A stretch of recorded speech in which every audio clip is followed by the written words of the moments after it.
오늘 우리는 예레미야가 네 번째 한 몸의 지체인 우리. 시작. 한 몸의 지체인 우리. 한 몸의 한 지체란 말입니다. 예수 그리스도를 머리로 두고 우리 교회된 몸, 그리고 몸에 이렇게 붙어 있는 이 지체는요, 뗄래야 뗄 수 없는 하나다. 그 이야기를 하는 거죠. 오늘 예레미야가 망한 조국을 보면서, 망한 예루살렘을 보면서 이제 내 눈이 눈물에 상하며 내 창자가 끊어지고 내 간이 땅에 쏟아졌다고 이렇게 한탄하면서 이제 이렇게 하나님 앞에서 기도하는 모습, 그 애끓는 탄식을 우리는 이제 보게 됩니다. 예루살렘은 망하지 않는다, 이스라엘은 망하지 않는다고, 남유다는 절대로 망하지 않는다. 왜 그랬습니까? 하나님이 계신 성전이 있다는 거죠. 또 한 가지는 뭐였습니까? 다윗 언약이 있다. 또 한 가지는 뭡니까? 예루살렘이라는 곳이 남국물락의 요새다. 그래서 지리적인 조건을 볼 때 절대로 이 세 가지를 가지고 있는 남유다는 망하지 않는다, 그런 생각 속에 있었습니다. 그런데 망했습니다. 바벨론에게 철저하게 짓밟히고 멸망당하고 끌려가고 포로로 끌려가고, 남은 자들은 오늘 여기 보십시오. 남은 자들은 얼마나 비참한지, 어떤 고통을 겪고 있는지. 예루살렘이 패망하니까 어린아이, 젖먹는 아이들 길거리에서 기절했다. 길거리에서 기절하는 이유가 뭡니까? 먹을 게 없어서 그런 거예요.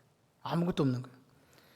심지어는 젖먹는 어린아이들이 엄마 품에서 죽어가면서 혼이 떠날 때 뭐라고 그럽니까? 엄마, 곡식과 포도주가 어디 있어요? 먹을 게 어디 있어요? 그렇게 하면서 죽어간다는 이야기입니다. 13절에 보십시오. 너무나 너의 파괴됨이 바다같이 커서 아무도 고쳐줄 수 없게 되었다. 이렇게 지금 예레미야가 탄식합니다. 내 눈에 눈이 많이 이렇게, 눈에 눈물이 많이 흐르면 눈이 가가 상하잖아요. 얼마나 울었든지 여기가 짓물렀다는 이야기입니다. 창자가 끊어진다. 단장의 슬픔이라고 하시죠. 얼마나 그 고통이, 나라가 망한, 하나님의 성소가 예루살렘 완전 다 파괴되고 성전이 파괴되고 망한 것을 보면서 그 나라를 바라보는 예레미야, 그렇게 40년 동안 자기가 주께로 돌아오라고, 우리가 하나님께로 돌아와야 된다고 그렇게 했을 때 듣지 않았던 그 사람들, 하나님 말씀이 전해졌을 때에 그 말씀을 귓등으로 듣지 않았던 사람들, 웃었던 사람들, 조소했던 사람들, 그 사람들이 그 백성 아닙니까? 창자가 끊어지고 내 간 쓸개가 땅에 떨어져 버렸다고 이렇게 지금 고백하는 거예요. 그런데 20절에 가보니까 이렇게 얘기합니다. 하나님 한번 보세요. 여호와여 보시옵소서. 하나님께서 이 진노의 날에 내린 참상이 이렇지 않습니까? 이런 모습들이 여기 나오는, 보십시오. 여인들이 아들을 먹고 제사장과 선지자가 성소에 죽고 늙은 젊은이가 길바닥에 쓰러지고 처녀들과 청년들이 칼에 다 죽게 되는 이런 참상이 하나님 있습니다. 왜 이렇게 할까요? 예레미야는요, 이렇게 될 것을 알았기 때문에 40년 동안 그렇게 하나님 말씀을 선포하면 돌아오라고 이야기했단 말입니다. 앞에 우리가 예레미야서 1장부터 쭉 보게 되는 3인칭으로 사용하다가 이제부터는 내가, 내 눈이 이렇게 해요. 1인칭으로 지금 돌아가는 거죠. 자신의 심정이 그렇다는 거예요. 선지자는 뭐가 선지자입니까? 하나님 말씀을 받아서 백성들에게 전하는 사람이 선지자잖아요.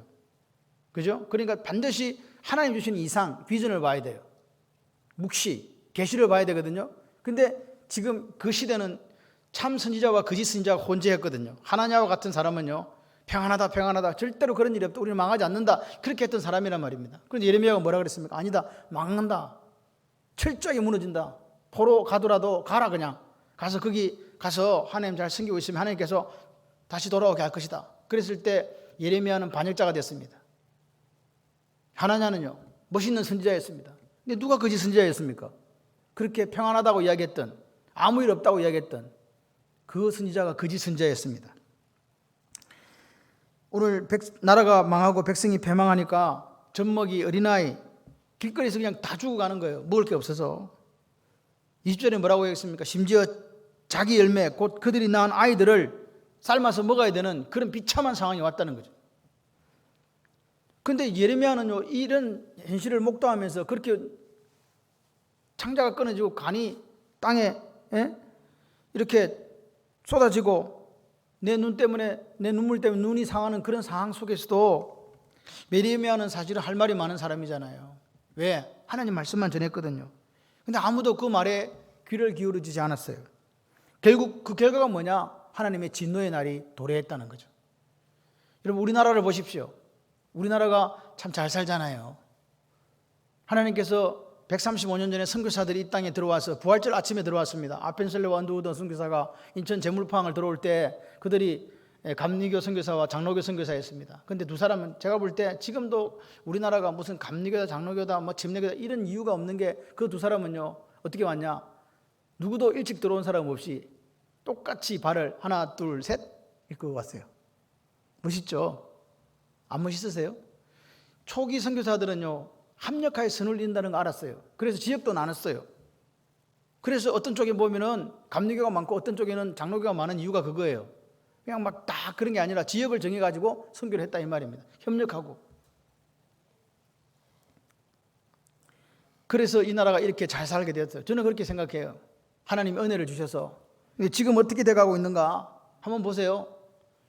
하나님 믿는 백성들이 하나님을 떠나고 있지 않습니까? 세상 사람들이 교회를 조롱하고 있습니다.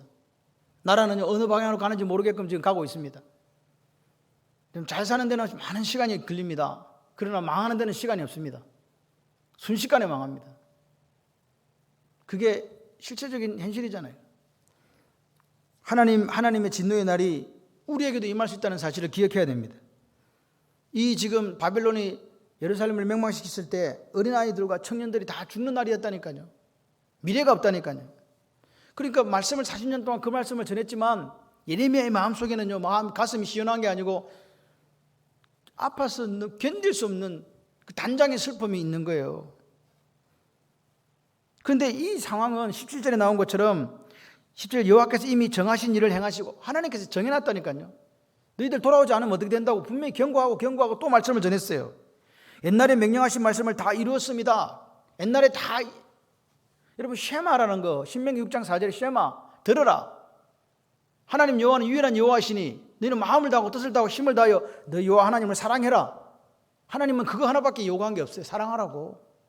쉐마란 말은 듣는다는 말은 듣고 행한다는 말이라 그랬잖아요. 하나님 말씀을 듣고 그 말씀을 지켜서 순종하는 게 쉐마예요. 그렇게 살면 복이 있고 그렇게 살지 않으면 저주가 임한다고 분명하게 이야기했습니다. 그래서 너희들은 저주를 선택하든지 복을 선택해 둘 중에 하나를 선택해라. 그래서 에발산과 그림산에 지파를 반씩 나눠가지고 그렇게 아멘 아멘 하도록 했지 않습니까? 그럼에도 불구하고 그들은요 하나님 말씀을 따라가지 않았어요. 그게 그들의 모습이었다니까요. 40년 동안 하나님 말씀을 전했지만 듣지 않았던 그 백성들, 결론은 뭡니까? 하나님께서 긍휼히 여기지 아니하시고 무너뜨렸다. 원수가 즐거워하고 대적들이 뿌리를 높게 들게 만들었다 이 말입니다. 하나님의 영광이 가득한 예루살렘이 영광은 무슨 영광입니까? 오히려 먹을 게 없어서 길거리에 쓰러져가 죽어가고 성소에서는 제사장과 선지자가 죽임을 당하고 늙은이들이 젊은이가 길바닥에 다 쓰러지고 청년과 처녀들이 칼로 죽임을 당하는 그 진노의 날에 이 참상이 예레미야 눈에 들어왔다는 거예요.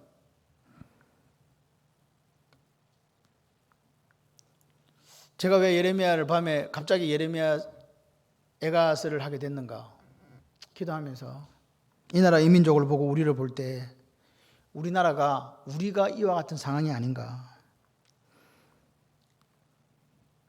여러분 엄마가 어떻게 아이를 먹을 수 있어요? 예? 선지자와 제사장이 성소 하나님의 영광이 가득한 성소에서 참담하게 죽어가는 그 상황, 늙은이와 젊은이가 길바닥에서 쓰러져가지고 먹을 게 없어서 죽어가고 처녀와 청년들이 칼에 쓰러져가고 미래가 없어지는 이 나라가 남유다였습니다. 예레미야 선지자는 이야기하는 거예요. 여호와의 진노의 날에는 피하거나 남는 자가 없다는 거예요. 오늘 우리에게 동일한 상황이 생길 수 있다는 사실이에요.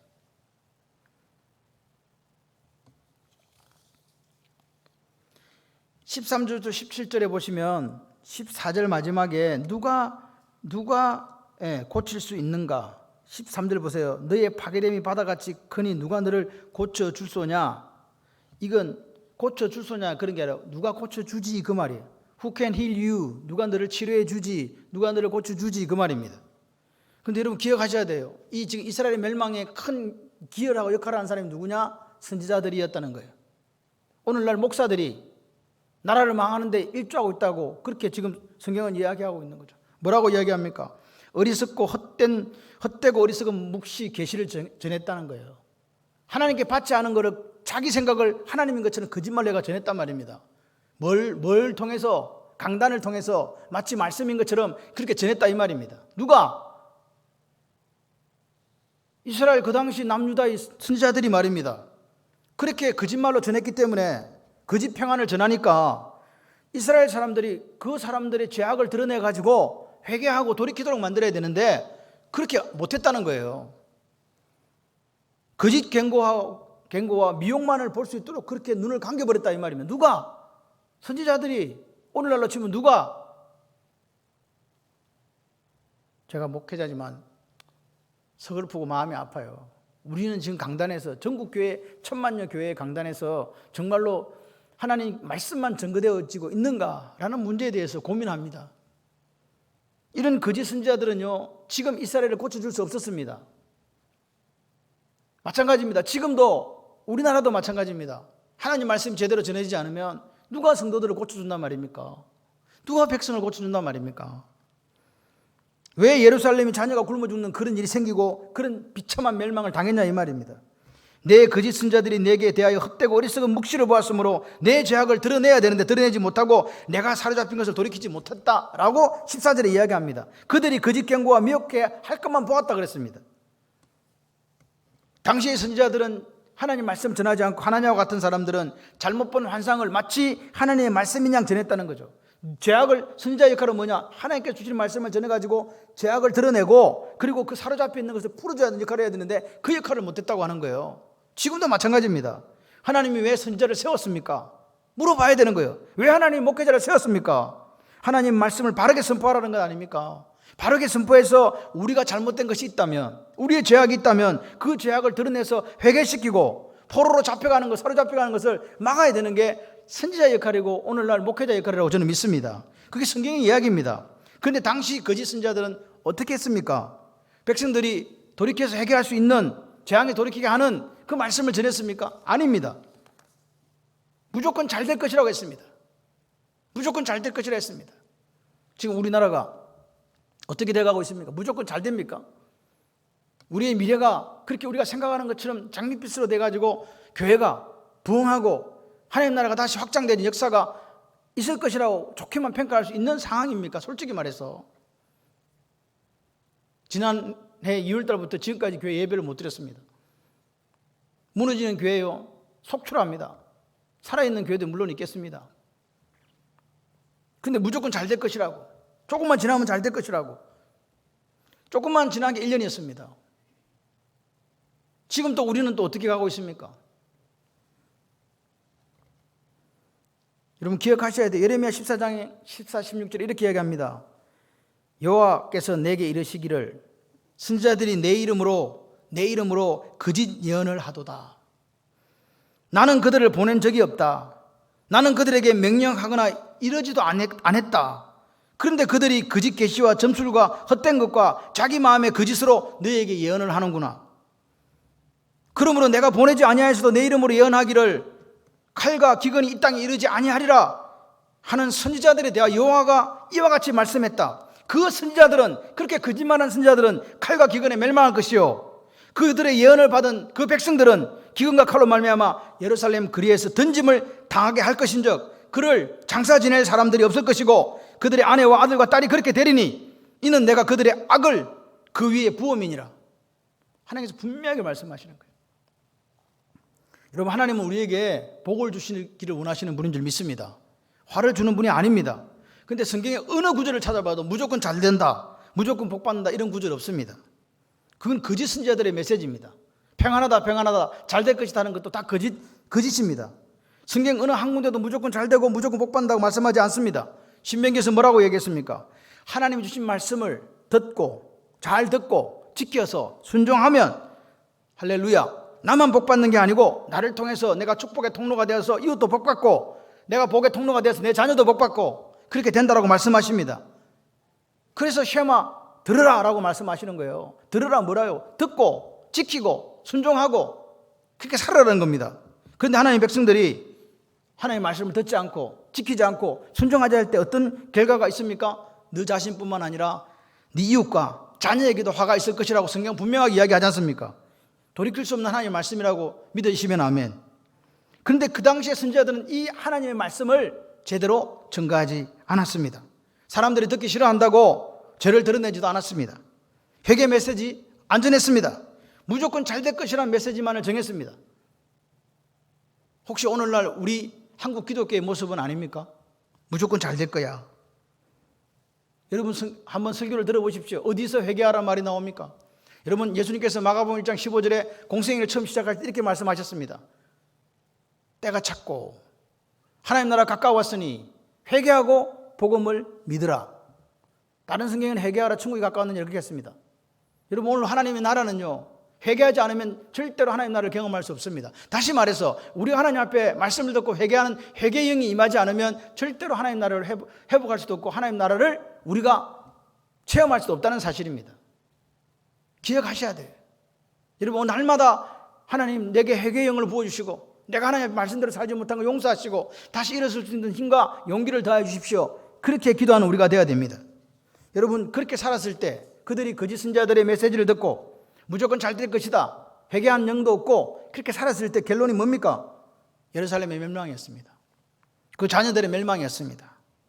여러분, 디모데후서 3장 4절을 기억하십니까? 때가 이르리니 사람이 바른 교훈을 받지 않는다. 귀가 가려워져서 자기의 사욕을 따를 스승을 많이 둔다. 또 그 귀를 진리에서 돌이켜 헛다른 이야기를 따른다. 그게 오늘날 이야기 아닙니까? 여러분, 혹시 여러분의 귀에 좋은 이야기만 듣기를 원하십니까? 잘 된다, 건강해질 것이다, 돈을 많이 벌 것이다, 성진할 것이다, 자녀가 좋은 학교에 갈 것이다, 직장에 가서 남편은 승승장구할 것이다, 사업하는 분들은 벼락부자가 될 것이다.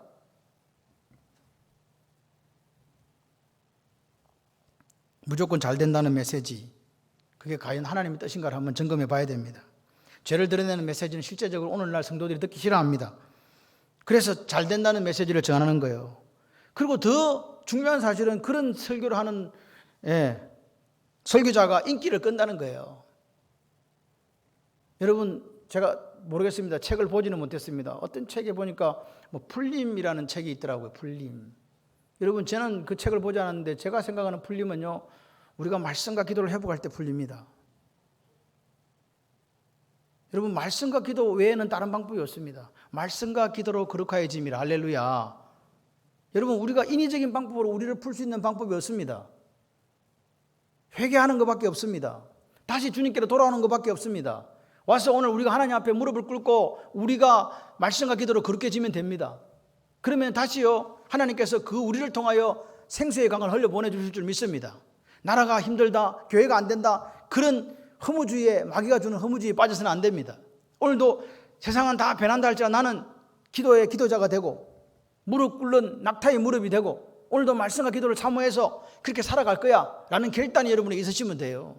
하나님은 지금도 많은 사람을 찾는 게 아닙니다. 내가 다시 올 때에 믿는 자를 보겠느냐, 그 믿는 자 한 사람 되시기를 주님의 이름으로 축원합니다. 여러분, 오늘 보십시오. 무조건 잘 된다고 우리가 만약에 전한다면 처음에는 잘 되는 것처럼 보이지만 결국에는 다 망한다. 그게 성경 이야기고 그게 에레미야 에가스의 이야기입니다.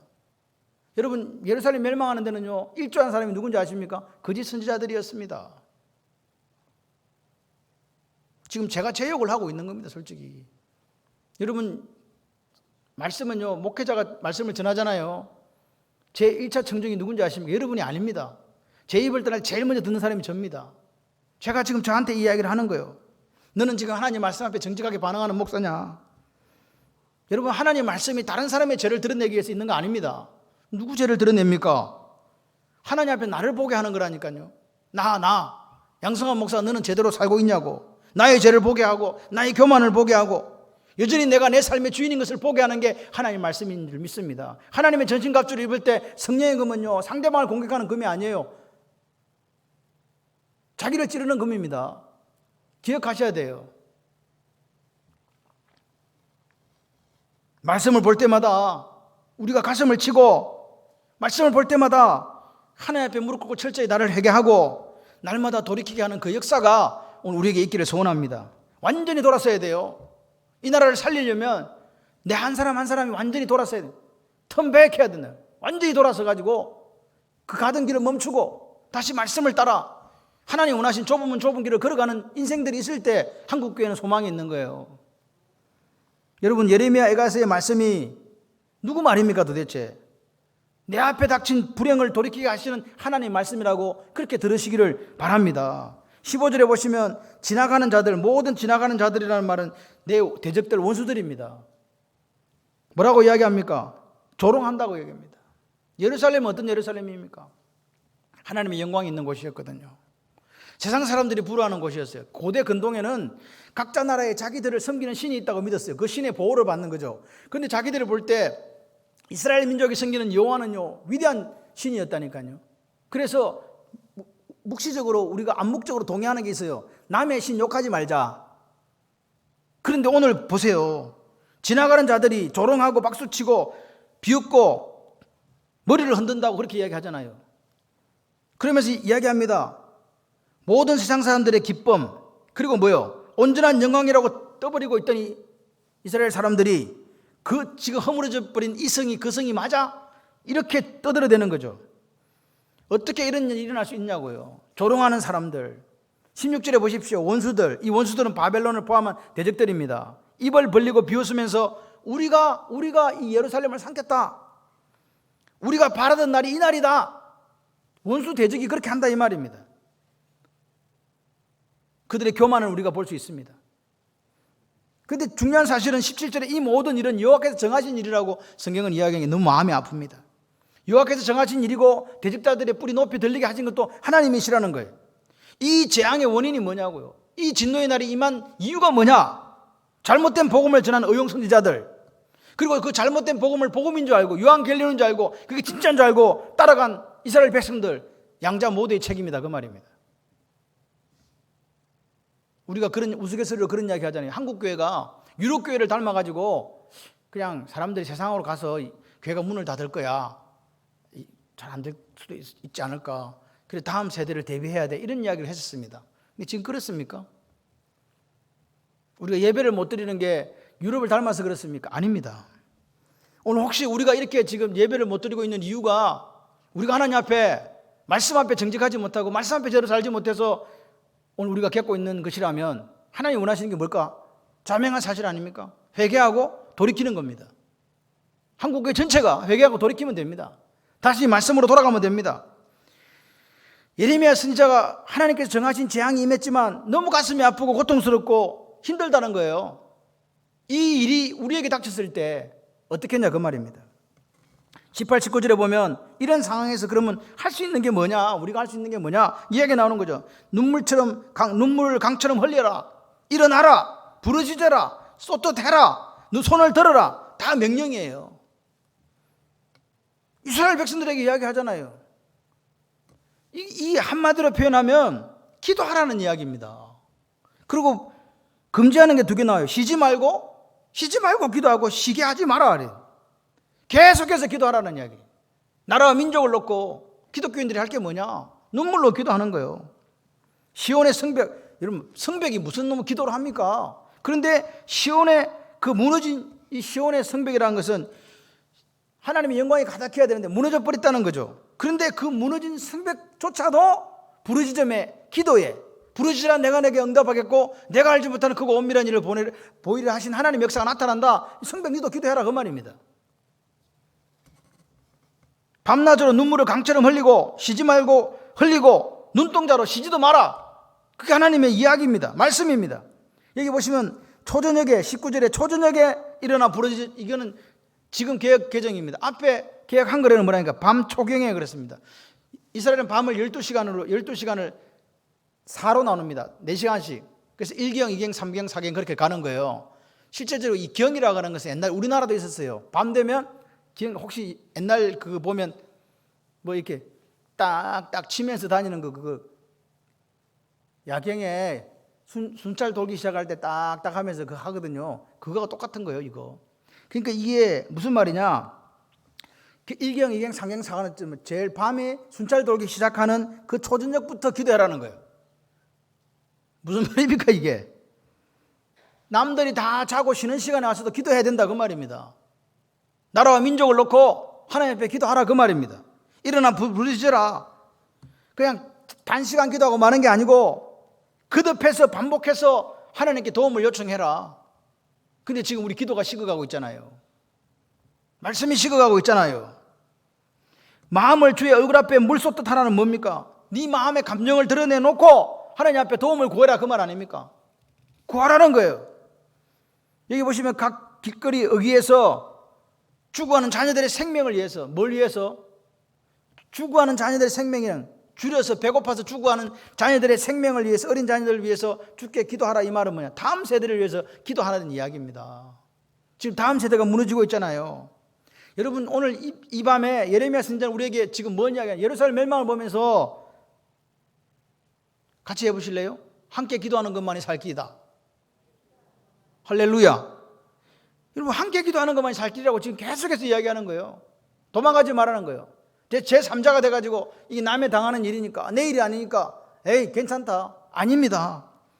함께 기도하라는 거예요. 전국에 있는 교회가, 천만의 성도가 함께 기도하라는 거예요. 동일한 마음을 품고 회개하고 돌이키고 하나님을 구하시는 기도를 해야 된다. 그게 지금 이 시대다. 예레미야가 망했던 이스라엘 바라보는 그 시대나 지금 지금 주님이 오시기에 임박한 이 시대나 동일하게 우리에게 주님이 요구하시는 게 함께 기도하는 겁니다. 무엇이 잘못된 일을 돌아보라고요. 왜 이렇게 됐는가? 돌아보고 회개하고 돌아와서 하나님께 부르짖으라. 그렇게 예레미야 선지자가 이 밤에 우리에게 이야기합니다. 여러분 기억하십시오. 지금 이 시대도 동일한 14절과 같은 거짓 선지자들을 통해서 동일한 모습으로 그런 것들이 나타나고 있다. 여러분, 저한테만 책임 있는 게 아니라, 목회자한테만 책임 있는 게 아니라 듣는 사람에게도 책임 있는 거예요. 내가 좋아하는 복음만 듣고 싶다는 거예요. 그런 이야기 하지 말라는 거예요. 여러분, 오늘 그릇된 복음, 잘못된 복음이야말로 오늘 본문이 이야기하는 재앙들이라고 이야기하는 거예요. 잘못된 거 이야기하지 마라. 잘못된 거. 그 잘못된 하나님 말씀을 전해서 하나님의 진노하심이 이르게 되면 다 멸망당한다.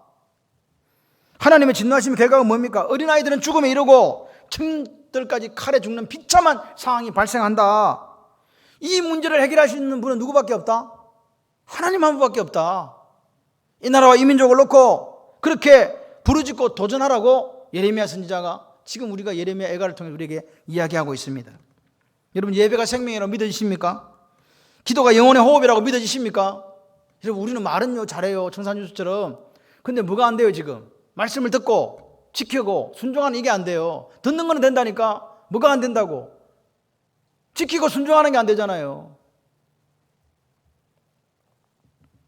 이래서 못하고 저래서 못하고. 지금 필요한 게 뭡니까? 너는 밤낮으로 눈물을 강처럼 흘릴지어다. 지금 필요한 게 뭡니까? 회개의 눈물이 필요합니다. 여러분, 저는 이런 생각을 해요. 왜 주님께서 제일 처음 하신 말씀이 회개하고 복음을 믿으라 했을까? 회개하면 모든 걸 회복시켜 주세요. 믿으시기를 바랍니다. 우리가 날마다 하나님 말씀 앞에서 회개의 눈물을 강같이 흘릴 수만 있다면 역사가 일어납니다. 그런데 이것조차도 하나님의 은혜가 아니면 안 되는 거예요. 하나님께서 내게 회개의 영을 부어줘야 되는데 마음이 강팍하고 딱딱해져서 그것조차도 못한다는 말입니다. 그래서 나는 회개할 게 없는데 이런 생각 혹시 드시면 하나님 앞에 기도하세요. 하나님, 제가 이렇게 교만합니다. 이렇게 강팍합니다. 내 마음에 회개의 영을 부어주십시오. 그래서 하나님 앞에 철저하게 회개하는 제가 되기를 소원합니다. 그런 마음이 오늘 우리에게 있었으면 좋겠습니다. 우리가 하나님 앞에서 이 나라와 민족을 바라보면서 우리가 정말로 내 자신뿐만 아니라 우리 자녀들을 위해 부르짖고 주를 향해 손을 들고 기도하는 일을 계속해야 됩니다. 기도의 손이 내려오지 않도록. 아말렉과의 전투에서 여호수아가 그들을 데리고 전투할 때에 모세의 손이 내려오지 않았습니다. 여러분, 우리가 열방에 나가 있는 선교사들을 위해서 기도하잖아요. 근데 우리 기도 손이 내려오면 어떻게 돼요? 여러분, 영적인 최전방은요 선교지가 아닙니다. 영적인 최전방은 바로 여기입니다. 여러분이 새벽에 기도해 주시는 거, 여러분이 집에서 손을 들고 기도하는 거, 잠자리에 들기 전에 깨어나서 직장에 가서 사업장에 가서 하나님 앞에 기도하는 거, 시간마다 새벽마다 시간마다 하나님 앞에 손을 들고 기도하는 거, 그곳이 영적인 최전방입니다. 그 손 내려오면요 저쪽에 선교지 나가 있는 선교사들 다 죽습니다. 돈이 없어 죽는 게 아닙니다. 영적으로 이미 공갈되고 다 막힙니다. 여러분, 예수님 십자가에 달려 있었습니다. 여인들이 막 통곡합니다. 그 고통과 그 눈물을 보면서 눈물로 막 그 고통을 보면서 눈물 흘립니다. 예수님이 뭐라 그랬습니까? 여보시오, 여러분들 나를 위해 울지 말고 누구를 위해 울어라? 너와 너희 자녀를 위해서 울어라. 여러분 오늘 우리 자신이 지금 어떤가를 점검해야 됩니다. 예레미야 애가를 읽으면서 점검해 보세요. 난 하나님 앞에 지금 불꽃처럼 살고 있는가? 혹시 나를 갖다가 스스로를 위로하면서 피곤하니까 안 되고 어려우니까 안 되고 이러니까 안 되고 저러니까 안 되는 여러 가지 이유들을 들어서 오늘 하나님 앞에 말씀도 듣지 못하고 기도도 하지 못하는 상황이 있는 거 아닌가? 한번 점검해 보십시오. 내가 무릎 꿇을 때 이 나라가 산다 그랬는데 나의 무릎은 기도의 무릎은 어디 있는가? 한번 점검해 보셨으면 좋겠습니다. 여러분 오늘 밤에 우리가 뭘 해야 되느냐? 나와 자녀를 위해서 기도해야 되는 거예요. 나와 자녀를 위해서 울어야 되는 거예요. 나와 우리 교회를 위해서 울어야 되는 거예요. 나와 조국 교회를 위해서 울어야 되는 거예요. 나와 이 나라 이민족을 위해서 울어야 되는 거예요. 이게 우리가 할 일입니다. 눈물로 기도할 수 있는 우리가 되었으면 좋겠어요. 우리는요 요즘에요 나만 괜찮으면 된다는 그 잘못된 사고방식에 빠져 있는 것 같아요. 우리 교회만 괜찮으면 된다. 우리 교회만 괜찮으면 되는 게 아닙니다. 여러분 보세요. 하나님 몸된 교회들이 하나씩 잘려나가고 있는데 우리 교회만 살아남을 수 있습니까? 그런 거 없습니다. 제 소원은요 한국에 있는 모든 교회가 부흥하기를 원하는 거예요. 여러분 그 마음 없으면 안 돼요. 다른 교회 부흥하면 박수 쳐줘야 돼요. 할렐루야. 그 마음을 갖고 나아가야 됩니다. 오늘 우리가 지금 처하고 있는 이 현실들을 바라보시면서 남의 이야기처럼 보지 마세요. 어느 교회가 지금 어려움 당하고 있는데 우리 교회는 안 당해서 강 건너 불구경하듯이 그렇게 보고 있으면 안 됩니다. 같이 마음이 아파하고 같이 눈물 나고 같이 기도하고 같이 엎드리고 그 동일시의 시각이 오늘 우리에게 있어야 되는 거예요. 그리고 이 밤에 우리는 다시 한번 하나님 앞에 고백하십시다. 하나님 내 마음이 쓰리고 내 마음이 아프다 할지라도 올바른 복음이 들려지게 해주세요. 우리 목사님 말씀 전하실 때 절대로 빼거나 더하지 말고 말씀 그대로 전할 수 있는 목사님 되게 해주세요. 그리고 그 올바른 복음에 대해서 제가 아멘하고 듣고 지키고 순종할 수 있는 사람이 될 수 있도록 해주십시오. 그 기도가 여러분에게 있으셔야 돼요. 제 혼자 이 길을 걸어가는 게 아닙니다. 우리는 함께 가잖아요. 기도의 특권이라고 들어보셨습니까? 우리의 가장 소중한 특권은 기도예요.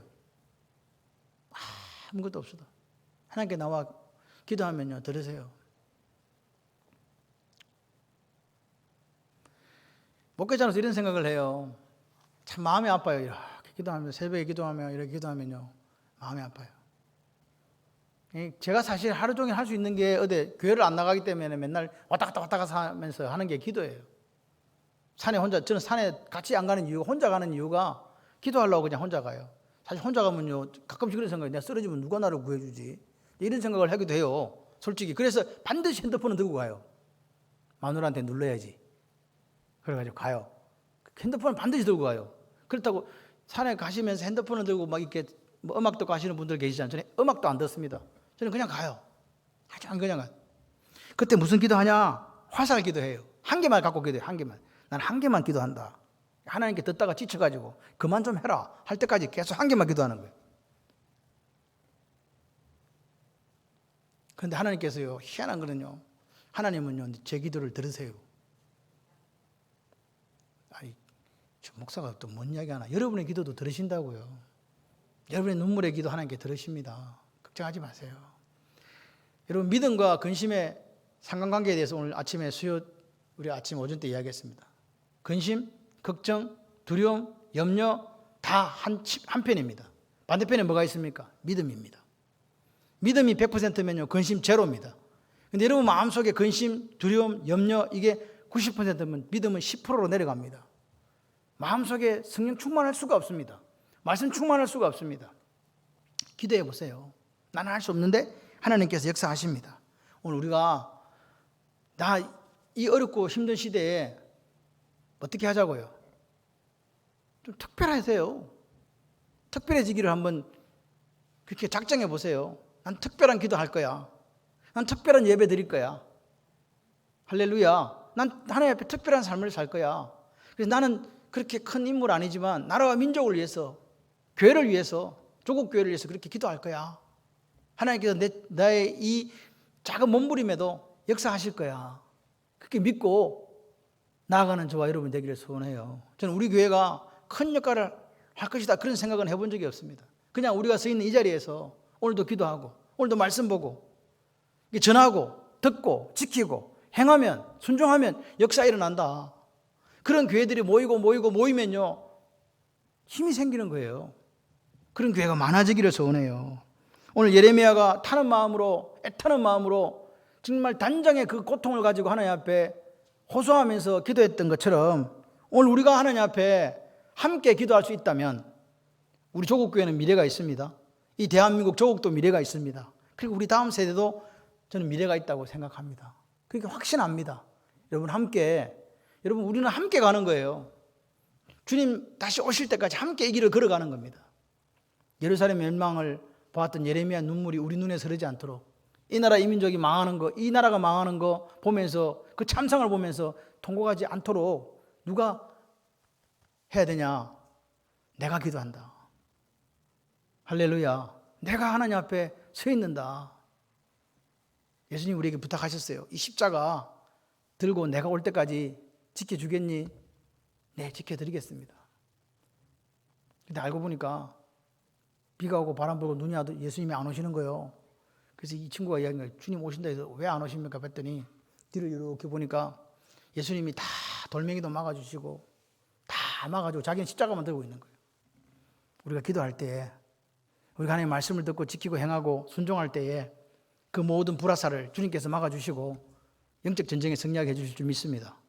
오늘도 예레미야 같이 단장의 슬픔을 가지고 이 나라, 이 민족, 교회, 가정, 내 자녀를 놓고 기도할 수 있는 여러분 되셔서 승리하시기를 주님의 이름으로 축원합니다.